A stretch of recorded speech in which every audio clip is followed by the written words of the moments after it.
Good morning, or depending on when you're listening to this, good afternoon, good evening, or good night. My name's Ross, and I was always told I had a voice for radio, so I've made a podcast all about the Pokémon trading card game. And you're listening to PTCG Radio. Now this week we've got a couple of not hugely exciting bits of news, but gosh darn it, they're news anyway, so we're going to try and have a look at them. We're going to have a look just at one deck today, and how it's going to fare after rotation, and that's going to be Virizion Genesect, the last of the old Power 3, if you will. I have finally managed to get an interview with Luke Burke, one of the UK Worlds competitors for this coming Worlds, which will be happening in a couple of weeks' time, and that will be popped on the end of the podcast. And shortly before that, as promised, I'm going to give you my take on what to play in the grinder.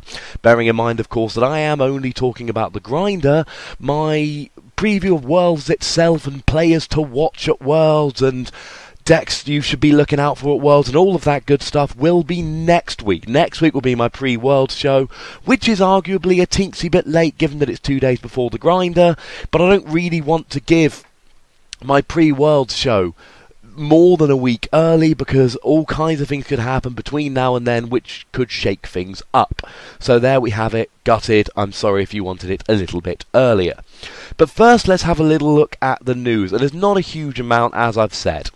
Now, if you are waiting for my Furious Fists set review with hindsight, for those that are new, I do 2 reviews of every set. I do my initial reaction when the scans are leaked in Japan, looking purely at what I think from the scans. I then take a lot of time reading through various websites and everyone else's opinions, chatting to my mates, and then around about the time the set comes out, I give you my updated with hindsight look at the set, looking at everybody else's opinions as well.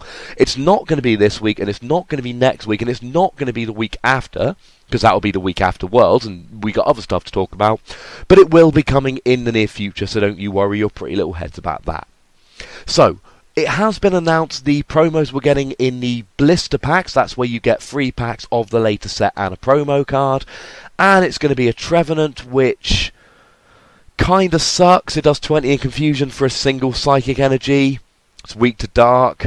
It's got a huge retreat cost of 3. It can do 90 for free energy, and on the tails does 20 to itself. The art's kind of cool. The card sucks. Ironically, there is, of course, a really good Trevenant with Trainer Locks. If you like Trevenant, play that. Speaking of Pokemon that have really good cards already that people use with nice abilities, but nobody wants to play this, Slurpluff is the other promo. And that, it just kind of sucks. For 2 energy on a stage 1, you can reduce 30 damage the following turn. For free energy, you can do 60 and sleep. It's terrible. If you want to play Slurpluff, play the one which is like Virizion EX and blocks status conditions to any of your Pokemon that have fairy energy attached to it. That, ladies and gentlemen, is my recommendation to you. The other little bit of news we've got this week, or one of the other little bits of news, is that the Phantom Forces, the first pack art has been revealed. It's got Mega Gengar EX. Shockingly, nobody saw that coming. It's on Pokebeach.com if you want to have a look at it. It's pretty much exactly what you'd expect. It's hardly even news.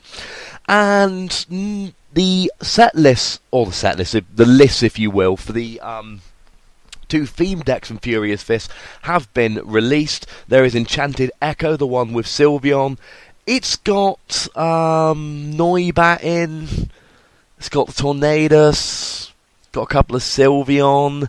I mean, it's got Fairy Energy, but to be honest, the one with Xerneas in is a much better list, which also gets Fairy Energy. So if you want Fairy Energy, I'd get the Xerneas theme deck, to be honest with you. It's got a couple of Battle Reporters, a couple of Maintenance, a couple of Professor's Letter, a couple of Roller Skates.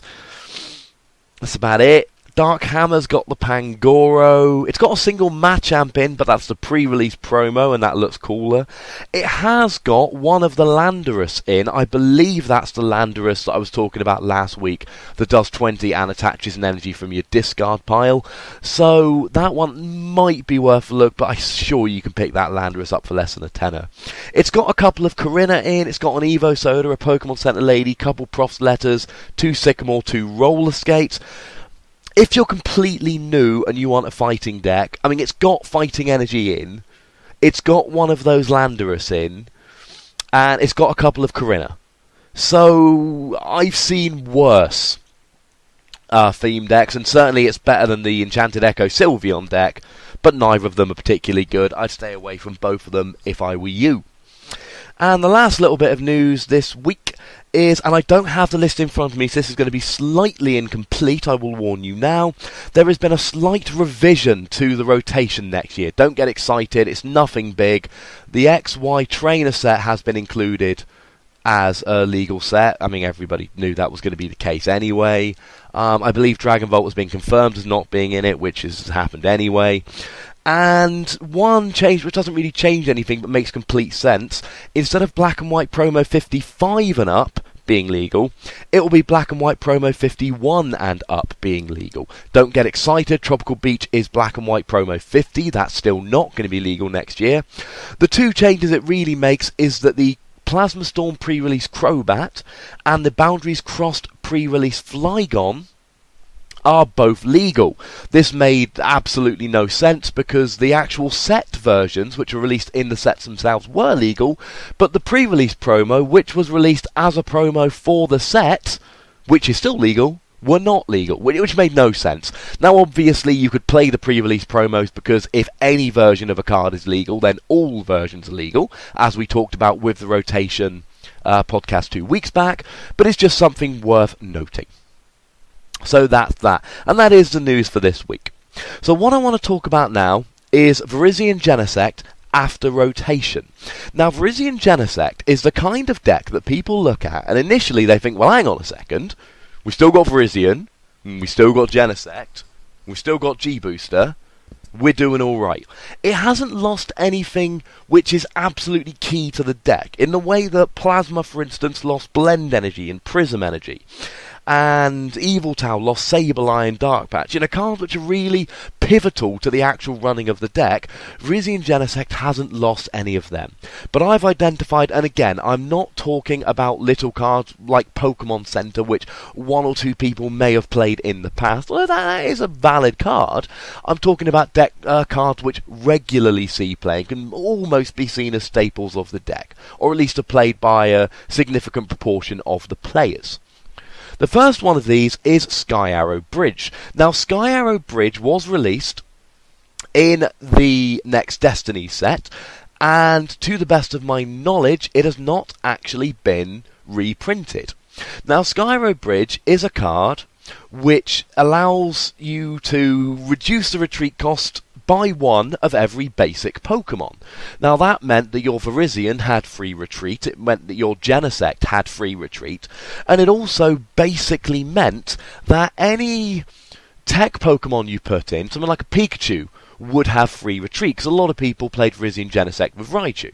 So as well as the Raichu having free retreat, the Pikachu would have free retreat by virtue of Sky Arrow Bridge. And this was huge. Now Virizion Genesect is a very, very straightforward deck.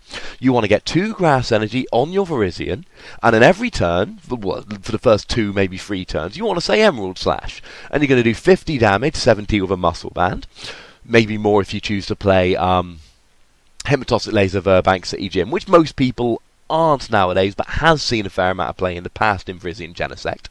And you want to pop energy onto your benched Genesects, and doing this you build up an army of Genesects, which with the help of G-Booster can run through your opponent's deck, nice and simple. The problem is, without Sky Arrow Bridge, that makes it far more awkward to get Virizion active. Now, you don't need Virizion active turn 1, you need Virizion active turn 2.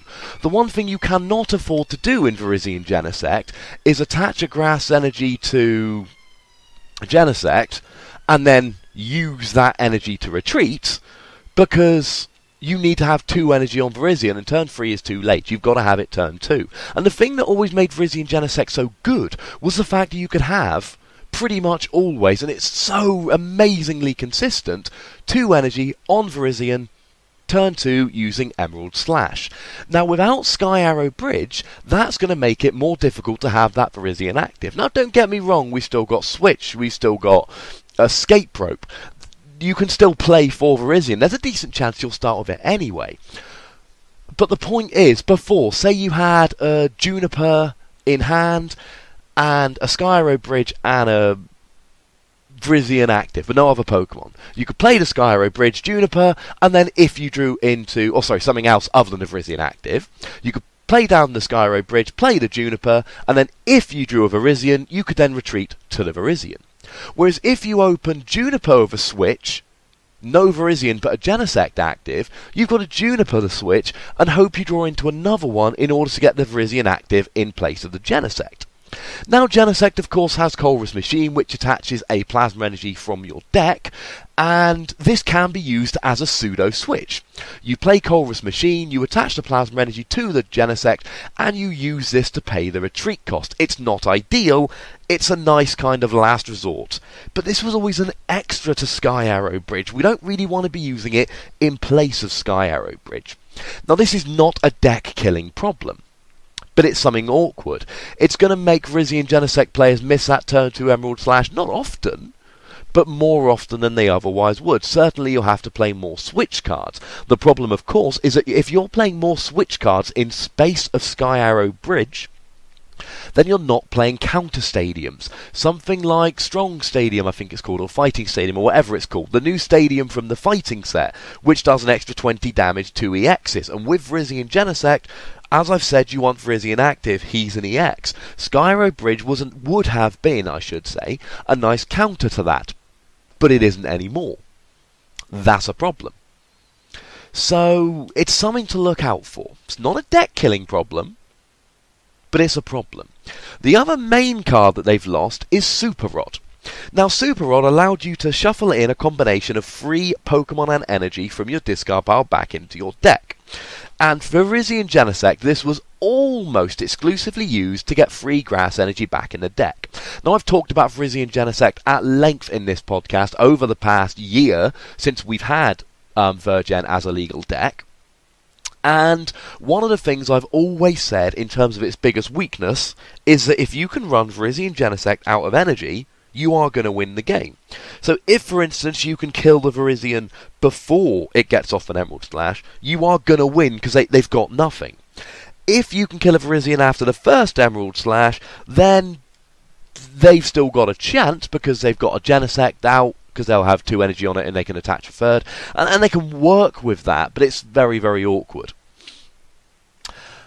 And late game, sometimes they'd run out of energy. Either they'd Emerald Slash too much, or they'd have to Juniper energy early on, or they'd have Pokemon knocked out, etc. And a lot of the time with Virizion Genesect, you don't need that kind of mid to late game Emerald Slash, but it's always nice as an escape route. If you've got, say, 1 energy on Genesect and 1 in hand, you can energy switch to a Virizion, attach an energy, and then get 2 on the Genesect, whilst doing damage and setting yourself up. What you don't want to do with Virizion Genesect is be left in a position where the only energy you've got is 2 on a Genesect. In my previous example I just gave, you could just attach the energy to a Genesect, but then if that Genesect goes down, you've got nothing. Far better to have 2 on the Virizion, 2 on the Genesect, and then be able to attach next turn. There is no replacement for Super Rod. Now, if you want to get Pokemon back, we've got Sacred Ash from the recent Flashfire set, which allows you to put 5 Pokemon back in your deck, but that doesn't recover energy. And there are no reliable energy recovery trainers in this format at the moment, or as I should say, the format coming up. Now, as a brief side note here, loyal podcast listener Mark Levy pointed out this past week, very rightly so, and I talked about Enhanced Hammer a little bit last week. I was using that as an example, but I was a little bit confusing. He pointed out it's hard to know whether I'm talking about the regular or extended format next year. So let me be clear here, unless I specifically mention otherwise, I am currently exclusively talking about the modified format next year. The extended format, which is going to bring in all the black and white on cards, I will be talking about that in due course, but not yet. So I'm only talking about the regular format. So no Super Rod is a slight problem. It means Virizion Genesect is more likely to run out of energy. It means you're less likely to get a late game Emerald Slash. It means if you Emerald Slash early on, you may end up with no energy left in your deck to draw into and manually attach later on. It means that if you have to Juniper energy earlier on, or Professor Sycamore some energy early on, or even Ultra Ball some energy early on in order to get your Pokemon out, you're not going to be able to recover those energy, and that is a serious problem. Now again, like I said with Skyro Bridge, this isn't a deck-killing problem. What I'm basically pointing out here is that in terms of Virizion Genesect, these two cards are going to be a problem. Because these cards made Virizion Genesect more consistent. They made Virizion Genesect run that little bit smoother. And you're losing them. But the one thing, well actually more than one thing, but something that Virizion Genesect has going for it, now I'm not talking specifically about new tricks a lot at the moment, I'm talking about how the deck's going to fare after rotation, but there are a couple of things which are very, very much in Virizion Genesect's favour. The first of which is Herb Energy. It's a grass energy, which can only be attached to a grass Pokemon, and it heals 30 damage. That's going to screw up some maths. That is really going to screw up some maths for people. Because if you're playing against a fighting deck, they're going to try and, they don't want to lay down a muscle band every time. They don't want to put down Fighting Stadium every time. What they want to do is make sure that they're getting the KO. And they don't want to be overcommitting or using too many cards. It is Fighting Stadium for the record. I didn't quite have it down earlier. It is definitely Fighting Stadium. And what this 30 damage is going to do is it's going to kind of screw up their maths and maybe allow you to survive for another turn.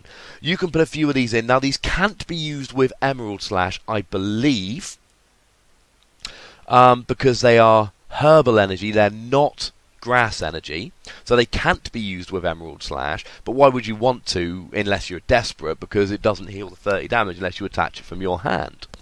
But this is a great asset to Virizion Genesect. Not only that, but Enhanced Hammer is gone. I know I talked about it last week with Sableye. That was an example which was a teensy bit confusing, but I was more using it as an example.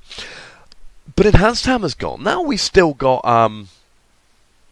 Crushing Hammer in the format, but Crushing Hammer's on a coin flip, which makes Herb Energy no worse than Grass Energy.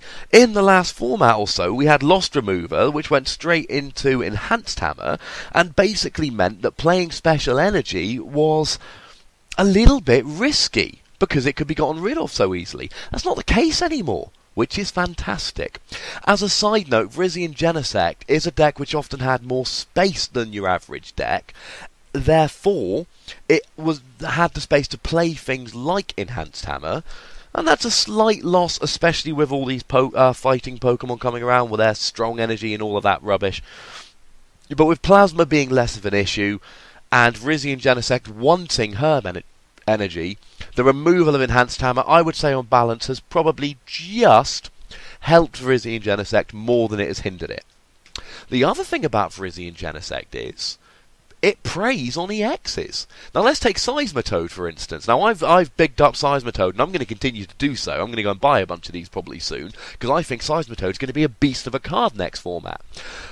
But it's got 180 HP, and it's got a weakness to grass. If Virizion Genesect gets off 2 Emerald Slashes, it's KO'd. It's only 100 damage per Emerald Slash.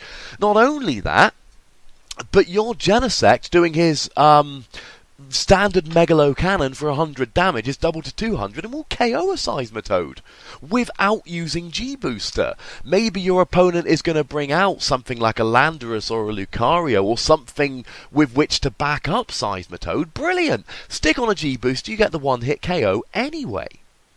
Now, I've talked already today about the fact that Virizion Genesect does sometimes struggle when the Virizion gets KO'd too early, and that is a slight problem, because if your fighting Pokemon can do 90 on turn 1, and then 90 again the following turn, then Virizion is going to be knocked out after only 1 Emerald Slash, and I've talked about the problems with that. But here's the deal. Virizion has immunity to special conditions when it's got a grass energy attached. Remember, herbal energy will not count for Virizion's ability, so you'll need a grass and a herbal really. But that's alright, because it basically means that they're not going to be able to use their Virbank laser. So imagine they're playing Fighting Stadium and you've got a Lucario or a Landorus. So they're doing 30, plus 50 for the strong energy. Sorry, plus 20 for the strong energy puts it up to 50. Plus 20 for the Muscle Band puts it up to 70. Plus 20 for the Stadium puts it up to 90. So they're maxing out at 90. Fine. If you put a Herb Energy on, all of a sudden there's only 60. That's a problem. Now they can put a second strong energy on. Oh, excuse me, sorry, no, that would go down to 60. And that means that if they put another strong energy on, they are still getting the KO, but they've used 2 of their 4 strong energy. And it's a lot to ask. Having on turn 1 the Stadium and the Tool and the strong energy, and then another strong energy on turn 2 is a lot to ask. So, yes. And if they don't get all of those on turn 1, and then you attach a Herb Energy turn 2, they're just not doing it. So, quite frankly, this puts the ball very much in Virizion Genesect's court. It works in their favour. Now, they can still pull off those plays where they get 90 on turn 1 and 90 on turn 2, and KO your Virizion after a single Emerald Slash. That can happen. But you can still max potion, you can still use Herb Energy, or Pokemon Center Lady, or regular potion, or anything along those lines. And honestly, I think Virizion Genesect will probably start to play a little bit more healing, because essentially, against these fighting decks, if you can get off 2 or 3 Emerald Slashes, so you can get, 2 or 3 Genesects built up on the bench, you're trading favourably with them, and you're probably going to win. All you need to make sure you do is get 2 or 3 Emerald Slashes off. So essentially, the fighting decks, if they can do the turn 1 90, turn 2 90, they will KO your Virizion. If they can do a turn 1 90, turn 2 110 with a second strong energy, they'll KO even if you play a Herb Energy like I said, but that's not very likely. With all the healing and the Herb Energy, then Virizion Genesect can really start to pull away here. You play a few Shadow Triads so you can recycle your G-Booster, and all of a sudden, you're looking quite tasty. Now maybe the fighting decks then start playing something like Spiritomb and blah blah blah. But you see, the fighting decks are going to want to be playing Garbodor for the other matchup, so do they really want to play Spiritomb as well? I don't know. But it's a nice tech against Virizion Genesect. If you want one card to try and swing the matchup a bit, Spiritomb might work. So, good against Seismitoad, good against fighting decks, gets Herbal Energy. The point I'm making is Virizion Genesect certainly has the potential to be very, very good next year, and that, ladies and gentlemen, is something in its favour. So it loses Super Rod, that's a pain because of keeping your energy around. And it loses Skyro Bridge, which is a pain because that was a really nice out to your turn 1 Emerald Slash. But if you can get enough switches and stuff in, you'll probably be okay anyway. But if we look at the matchups coming out, that's looking pretty nice. So, that's Virizion Genesect post-rotation. As always, if you agree or disagree with anything I've said, if you want to make any other points, tweet me at the Wassy, and as always, I will try and reply to you, and if it's good enough, or interesting enough, or if it, really corrects me, I'll make sure I pop it out on the podcast as well. So, one last thing I want to talk about before we get to Luke's interview today, and that is what to play for the grinder. Now, I've boasted about this enough on the podcast, so I'm going to say, hopefully it won't sound too much like a boast. I have only been to Worlds once. It was in 2012. It's the one and only time I've entered the grinder, and I did grind in. So, I like to think that when it comes to the grinder, I know what I'm talking about. I've had experience. I've gone through it. I've been successful. Boom, there we go. So, the thing about the grinder is you're not talking about a regular competition. Now, when we talked about Worlds next week, I'm going to be saying a lot of different things. When it comes to the grinder, it's very, very simple indeed. You can't lose. Now, for those of you that don't know, and I'm assuming most of you do, so I'll be quick, the grinder is more formally known as the Last Chance Qualifier. It happens on the Friday before Worlds, Worlds being the Saturday and Sunday, and that will be 1 week and 2 days from now. The grinder will be happening on Friday the 15th of August. And it's kind of like the pre-Worlds event, if you will. And essentially, anyone who turns up without an invite, I believe maybe up to a limit of 512, depending on how nice they're feeling. Everyone who turns up without an invite can enter the grinder, and every round is single elimination, which means round one, a ton of people are going to get buys. Because you need to have, 512, 256, 128, 64, 32, 16, 8, 4. You need to get to a factor of 2. So in round one, and I was lucky actually the year I went, I did get a round one buy. In round one, a bunch of people will get buys, so you have a factor of 2, and you can just have the number of people every round. You win, you go to the next round, you lose, you're out of the competition altogether. In previous years, it was the top 8 that got through into Worlds, and if you get through the grinder, you get to play in Worlds proper the next day. You get the competitor pack with all of the cool, fun stuff in it. And yeah, if you make the top 8, you get in. Now, in 2011, the year before I went, in San Diego, they let the last 16 in. In 2012 and 13, they went down to 8 and they let 8 in. This year, it's been announced it's going to be 4, which, to be fair, the video game has been 4 for a while now, so this is kind of fair. And essentially, you need to be one of those last 4 people. Now, you're probably looking at around about 500 people. You're looking at around about 6 or 7 rounds, something along those lines. And you need to win every round. And it's going to be best of 3. And I believe it's 1 hour in the grinder, 50 minutes in the regular rounds of Worlds, and 75 minutes in the top cut of Worlds. So you're talking about 60 minutes best of 3. Now, one of the things to note here, and this has always been true of the grinder since they went to best of 3 in the grinder, single elimination, do not play slow decks. Because if you lose game 1, you're screwed. If you win game 1, you can maybe slow it down and win game 2. But if you don't play slow decks, you cannot play slow decks. Now, obviously, you're into top cut rules here, so it means that any game where more than 4 prizes have been taken counts. You don't have to have a completed game, and blah, blah, blah. But the important thing is, you cannot lose. So any slow deck is out. I have identified 5 or 6 decks which I think you should be thinking about. The top 5 or 6. I am not talking about randoms like Flygon Dust Noir. Don't play it. Just don't play Flygon Dust Noir in the grinder. I'm not saying no one's going to grind in with Flygon Dust Noir. I'm saying that Flygon Dust Noir is a slower deck where you're going to struggle to get through if you lose game 1. And your opponent's going to start playing more slowly within the confines of the game, and you're going to get frustrated. Not only that, but 6 or 7 rounds is stressful enough without that. And Flygon Dust Noir, it's a stage, you're relying on multiple stage 2s, you can draw dead and fail to set up. I don't think Flygon Dust Noir is a bad play at all for the regular world, and I'll be talking about that next week. But for the grinder, it is a horrible play, don't do it. Now, when I went through in 2012, I played CMT.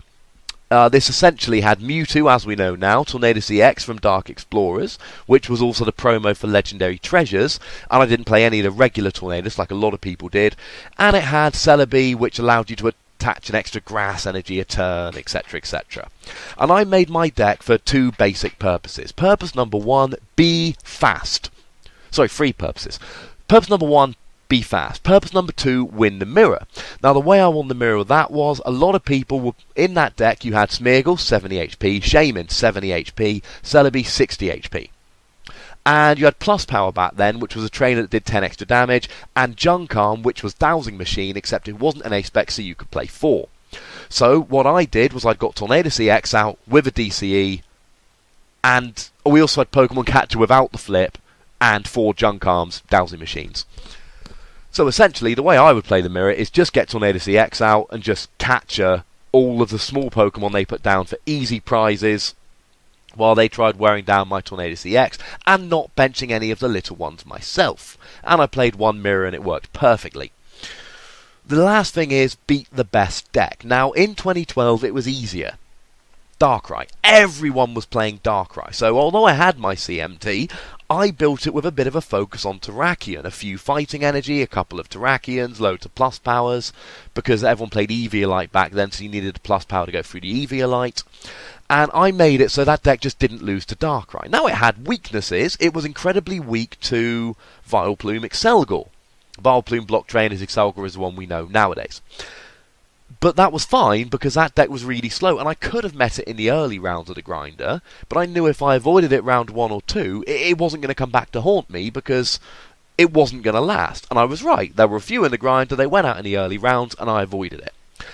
Essentially, I accepted an auto loss to a deck which wasn't a good play for the grinder. Now, in the real world, I played that deck twice, still hadn't teched for it, lost both those games. That was my own stupidity. I should have teched for it in the real worlds. But that's all by the by.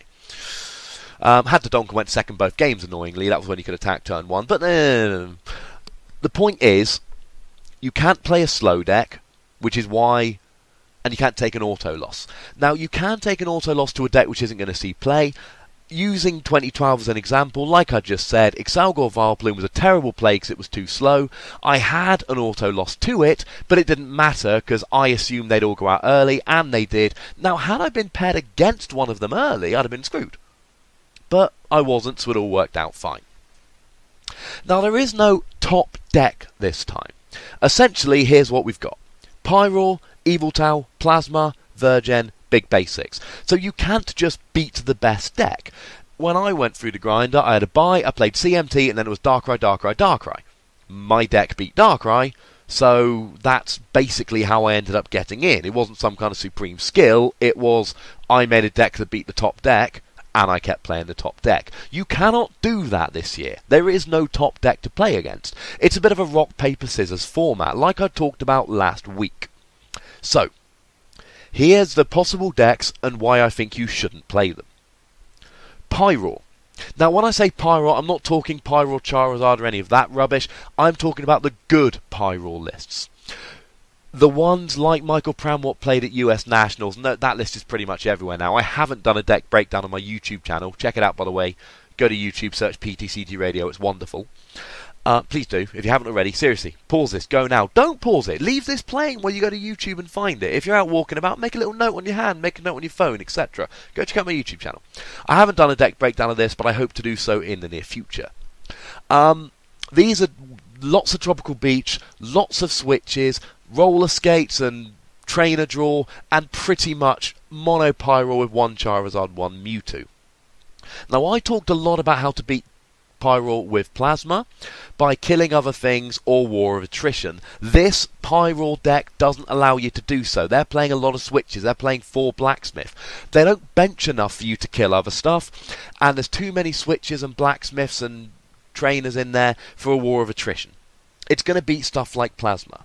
If you play Pyroar, you're going to have a really good matchup against Yveltal decks, a really good matchup against Virizion Genesect decks, and a really good matchup against Plasma. But if you come across the big basics, you're going to lose. And I don't mean, oh, you know, you've got a 60-40 chance against you. I mean you're going to lose if you play a good big basics Garbodor player, because they've got Garbodor and they've got Raichu. If they get Raichu out early enough, they're taking down your Pyroars without Garbodor. If they get Garbodor out early enough, they're taking down your Pyroars with Landorus and Mewtwo. If you go after their Raichus, they get out Garbodor. If you go after their Garbodor, they get out Raichu.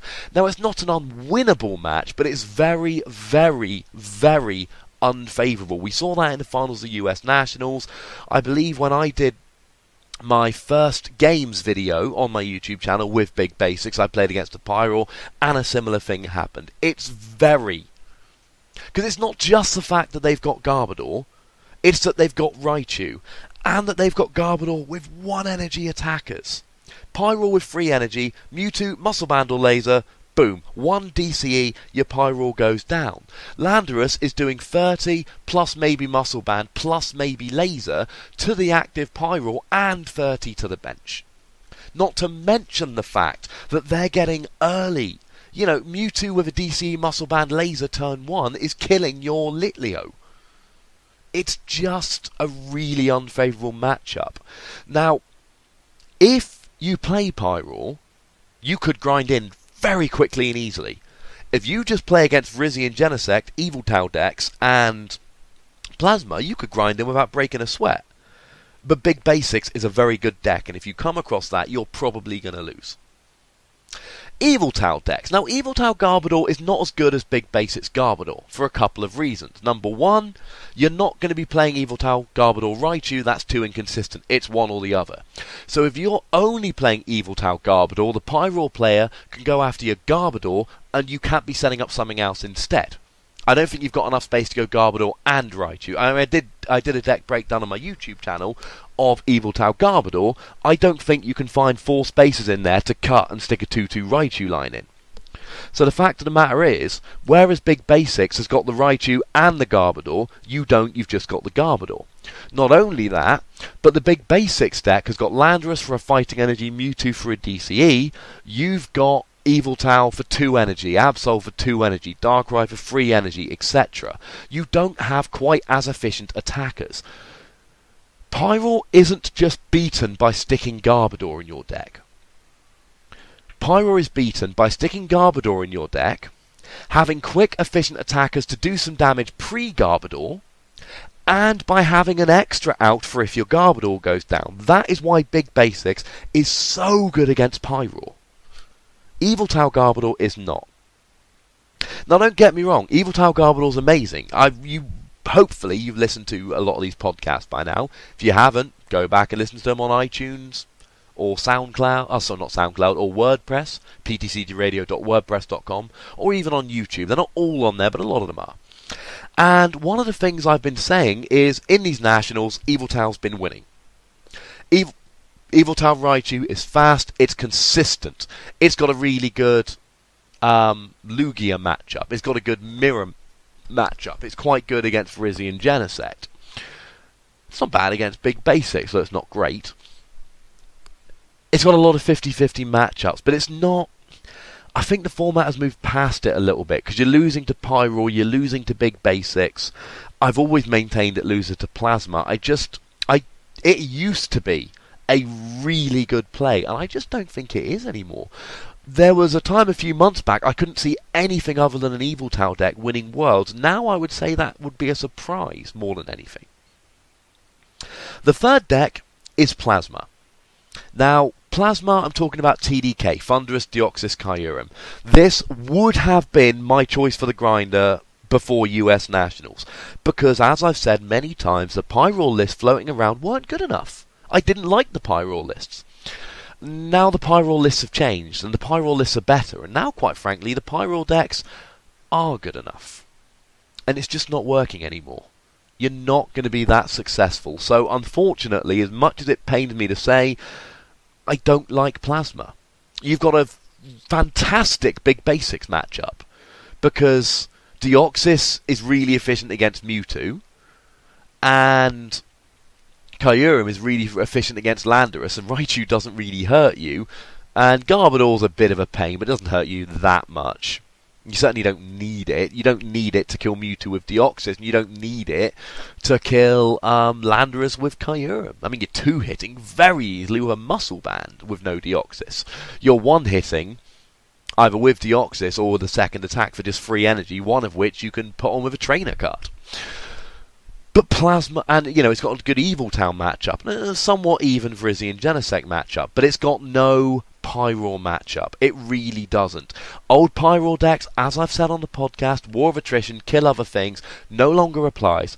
Pyroar decks, as we all knew they would, have evolved, and if you take a standard Plasma list into a Pyroar like Michael Pramrot piloted to second place at US Nationals, you aren't winning that game unless your opponent draws dead, which in a best of 3 probably isn't happening. Deck number 4, Virizion Genesect. Now, I like Virizion Genesect. It's got a good Yveltal matchup. It's got a very good Big Basics matchup. It's got about a 50-50 Plasma matchup. And it has no Pyroar matchup whatsoever.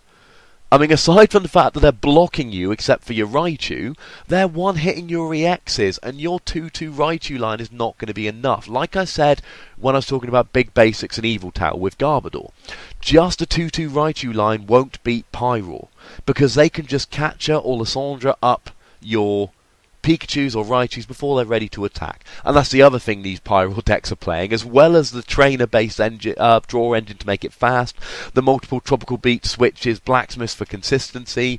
They're also playing a bunch of Catchers and Lysandras. So if you've just got your 1-1 or 2-2 line of tech, that's not going to win the game for you. If you can avoid Pyroar, Virizion Genesect is a fantastic play. But you'll see here, with the exception of Evil Towel, which I think just doesn't have the matchups anymore, if you play Pyroar and avoid Big Basics, you could grind in very easily. If you play Plasma and avoid Pyroar, you could do very well. If you play Virizion Genesect and avoid Pyroar, you could do very, very well. But all of these are if you avoid this deck, which is not something you want to be relying on. My pick for the grinder, and you must have guessed it by now, Big Basics. Now, this is not a perfect deck, but it's got a very good Pyroar matchup, as I've explained. It's got a pretty good Evil Town matchup, and I've actually just posted a game on my YouTube channel showing Big Basics against Evil Town Garbodor, so go and have a look at that. It's an interesting game. It shows you the dynamic there. But essentially, Absol and Darkrai are pretty much locked out of the game by Landorus. You get early damage. Evil Town doesn't kill Landorus that quickly. And you've got Raichu for the Evil Towel, and you've got Mewtwo as kind of an extra little attacker. It's not perfect, but it's got a pretty gosh darn good Evil Towel matchup. And it's got a decent Virizion... it's got an okay Virizion Genesect matchup. It's not the best, and it's probably about 60-40 in their favour, but it's not unwinnable. You've got the Garbodor, so you can block off their red signal and still be using lasers. Mewtwo's a fairly efficient attacker. Raichu's an efficient attacker. Landorus can do some early damage. If you can get some early damage in your Garbodor, it's a winnable matchup. It's not good, but it's winnable. The biggest problem with Big Basics is it has a very rough TDK matchup. A very rough TDK matchup. As I've already mentioned, it's Deoxys takes care of your Mewtwo, and Kyurem takes care of your Landorus. And yeah, you can kill the Thundurus with Landorus, but you don't need Thundurus if you're getting your Colress machines. It's just not a good matchup. But Plasma is going to be taken care of by the Pyroar, and it wasn't that popular before Pyroar came around. Virizion Genesect could well be taken care of by the Pyroar. So if the Plasma and Virizion Genesect matchups are scared off by the pretty much auto loss to Pyroar, then Big Basic sweeps in, it beats Pyroar, it beats Evil Tal, and it goes through to grind in. Now, as I've said, we've got a bit of a rock, paper, scissors format, so this is far from a guarantee, but this would be my pick. If you end up playing against loads of TDK and Virizion Genesect, you're not going to grind in. But I have reason to believe there's going to be a hell of a lot of Evil Tal, because it's still a good, consistent deck with fairly even matchups, and Pyroar, and you don't even lose straight away. I suppose this is the difference with Big Basics. This is what it comes down to. Virizion basically can't beat Pyroar, and Plasma basically can't beat Pyroar, and Pyroar really struggles against Big Basics. But Big Basics can beat Evil Tal, and it can beat TDK. They're unfavourable, but they're winnable. Whereas Virizion Genesect isn't unfavourable against Pyroar, it's just playing in a loose. Now, there's no guarantee here. The one last thing I'll tell you for the grinder, my wild card, Speed Lugia. Now, I don't think Speed Lugia is going to last throughout the entire grinder. But the grinder's long and it's stressful, and Speed Lugia will get you some easy wins. And Raichu, yeah, Raichu's pretty good against Lugia, if they can get a full bench, or an almost full bench and a muscle band, and a stage 1, and a DCE, and you don't Lysandre or Catcher up their Pikachu, then yeah, it's really good against Lugia. Now, obviously, you still get locked out by Pyroar like every other Plasma list, but you've got the speed factor. Not only that, but because you can take extra prizes with Lugia, then Pyroar, you can actually you only have to get 1 or 2 Lasons off, or catches, to win that game. Say you get an early KO on a Litleo, you only need to capture 2 other Litleos, etc., in order to actually win that matchup. Far from an auto-win, but you at least got a chance that regular TDK doesn't, because you can be taking early prize with Lugia. My wild card for the grinder would be just full-on, balls-out, speed Lugia. Don't know if it's going to be great, but it's something to look out for. And that, ladies and gentlemen, is my advice for the grinder. Take it or leave it. I think Big Basics is the play for the grinder. I think Speed Lugia is the wild card. I think every other deck has got a reason not to play it. I would not be as comfortable with Big Basics now as I was with CMT back in 2012, because it's not just a case of, oh, there's one good deck, let's beat it. We have a rock, paper, scissors format. Big Basics has, for my money, it's got unfavourable matchups, but they're unfavourable rather than pretty much auto losses, and they're likely to be less common. And that's why I think it's a good play.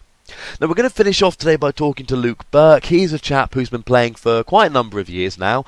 Very knowledgeable, has had a very high finish at Worlds in the past, has built winning decks for other people, got his Worlds invite in February. Fantastic player, lovely chap. I've been trying to get him on the podcast for weeks now. But, you know, summer, etc. Finally got him on the podcast. The audio quality is not amazing, but it'll do. It's not amazing. I've stuck it on the end. If you really can't handle the audio quality, you know what to do. But I would very much encourage you to listen. It's very, very interesting. I very much enjoyed it. And I've had a listen back. And the quality, although not perfect, it's fine. It'll do. I will be back next week talking about all things Worlds, players to watch, UK players, decks to play, and my advice for decks for Worlds will be a bit different from my decks for the grinder, as I've already explained. So sit back, have a listen to Luke. I'll see you back here next Wednesday. Hopefully you can still listen, even if you're at Worlds, because it will be coming out on the Wednesday 2 days before Worlds. Thank you very much for listening, as always. My name's Ross. You've been listening to PTCG Radio, but keep listening. Luke's interview's coming up right now. Okay, so far too late. I'm finally here with Mr. Luke Burke. How you doing, sir? Oh, good. You? Very well, sir. Very well. So, let's start off nice and simply. How did you actually get into Pokemon? What started you playing? Well, I always loved the video games growing up, but there was a 10th anniversary event in Lakeside in the UK, and there was loads of downloads for the video game. And when I went there was a tournament organizer who introduced me to the game, and started going to the league, and then started going to events, getting more competitive, and the community has always been really good and helped me with decks throughout all the years. I've become slowly more and more competitive over all the time. So I started back in 2007. Well, nice. We're talking about 7 years, which makes you actually one of the longest playing people we've interviewed for this whole Worlds thing. So you've actually been playing a while, which is kind of cool. Most of the people I've been talking to have been playing just a couple of years, so I can actually ask you, what's your favourite format? Ooh, I love Majestic Dawn's Call of Legends. The 2009 format was also very good. That was Diamond and Pearl to Rising Rival. Yeah, that was a really good format as well. I really enjoyed that. What made it so good?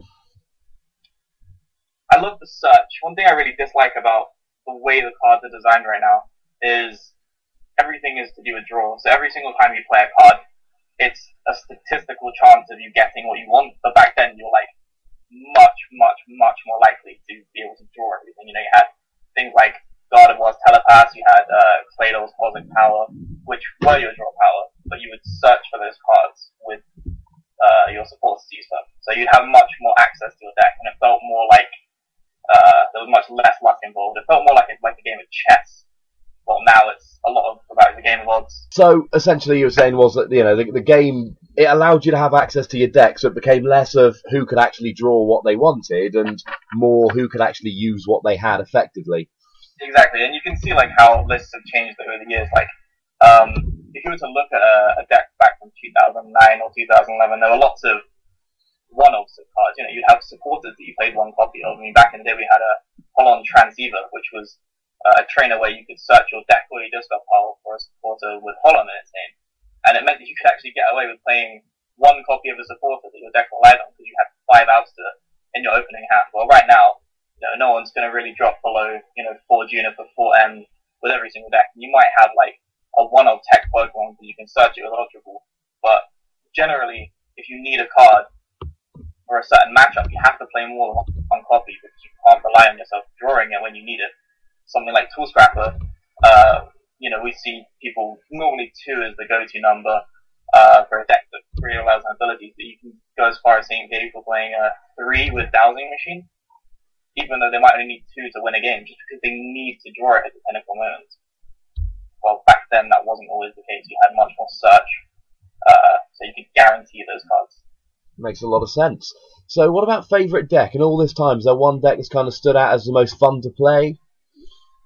Ooh, I have an old favourite back from Genesect Dawn Core Legends format, which was a Staraptor Luxray, which was never really a real competitive deck, but it had a really interesting sort of power that no other deck could ever have, which was Staraptor's level X could search your deck for a supporter each turn.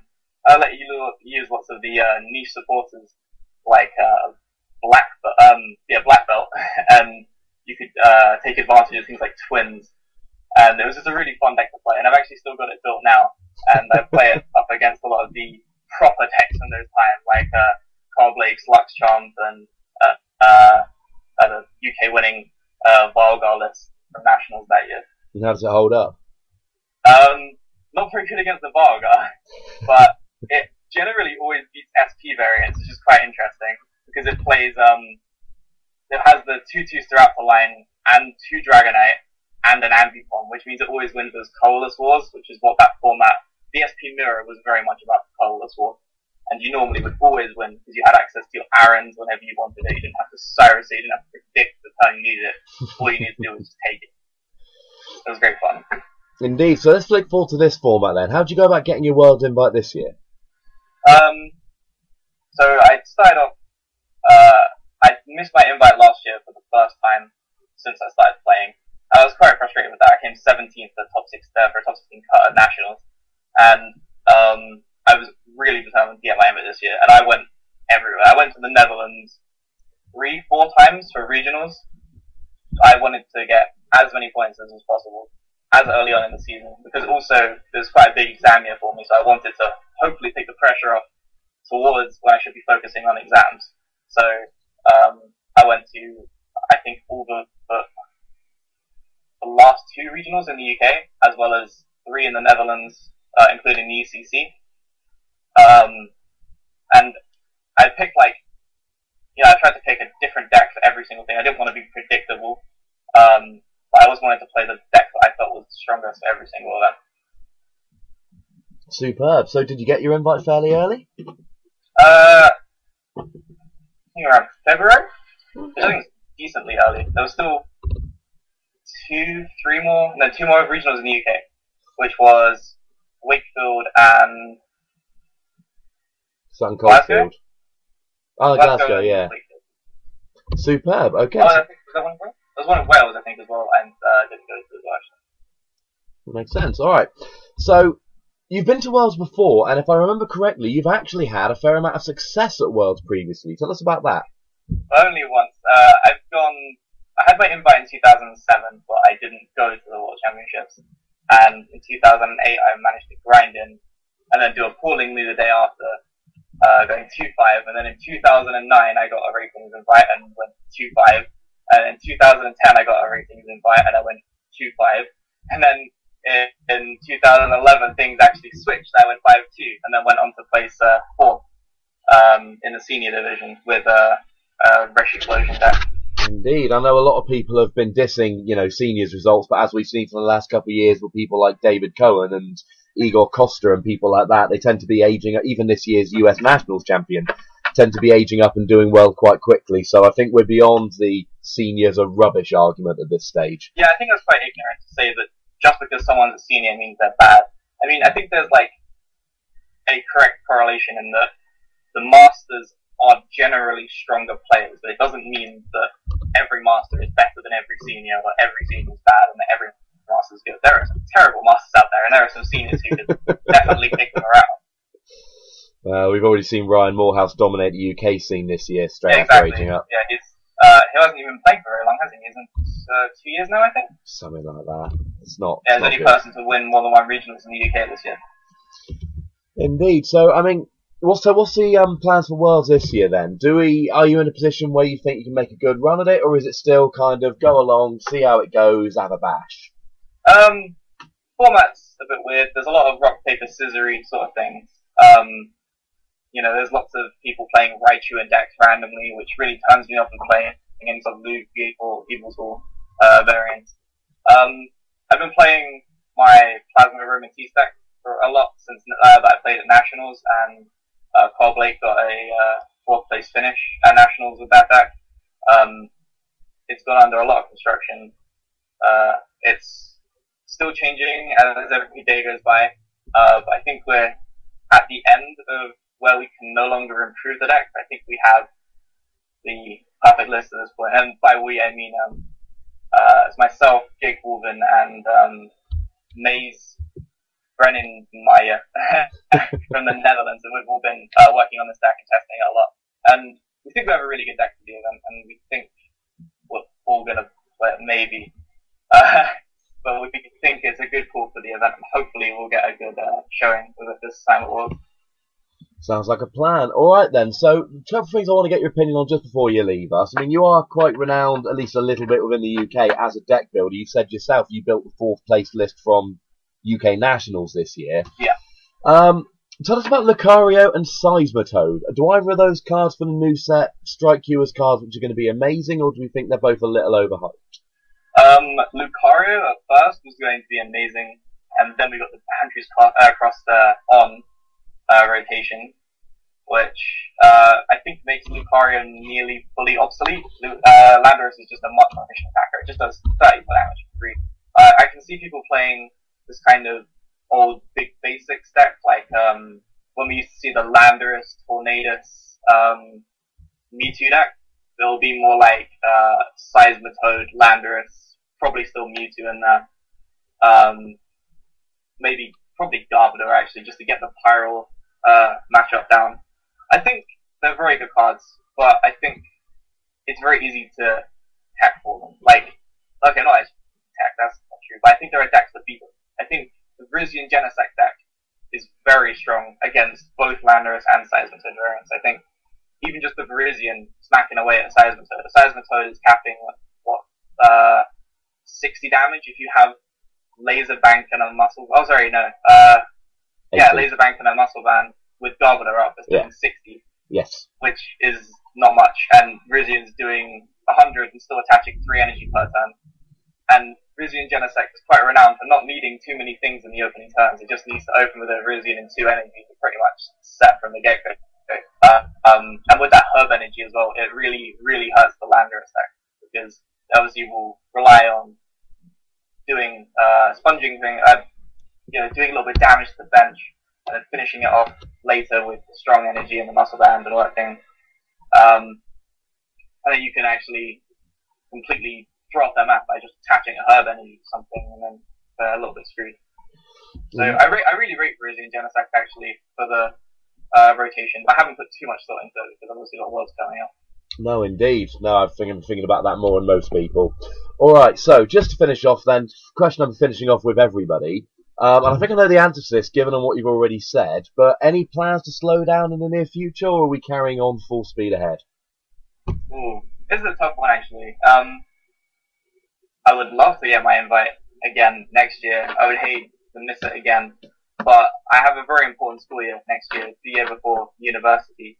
So I do need to get the grades, and if Pokemon gets in the way of that, I might need to maybe call it off for a year and then maybe pick it up later on in life. But I would like to go for my invite again, if possible. And with a good world showing, hopefully that would make that much more plausible. If I could get, get into cart and I get 100 points, I think, for top 8. Yeah. Yeah, then that would be marvelous. I mean, I'm not really expecting top 8, but, it would definitely help my decision. I would definitely say, hey, I've already got 20% of my invite down. maybe it's worth just going for it. So yeah, that would be great, and I would love to get that back, but I don't know if it's possible right now. Sounds like a plan, and failing that, the first year of university is always a total DOS anyway. Yeah, I've heard that too, so hopefully that would be a year I could take advantage of in terms of Pokemon.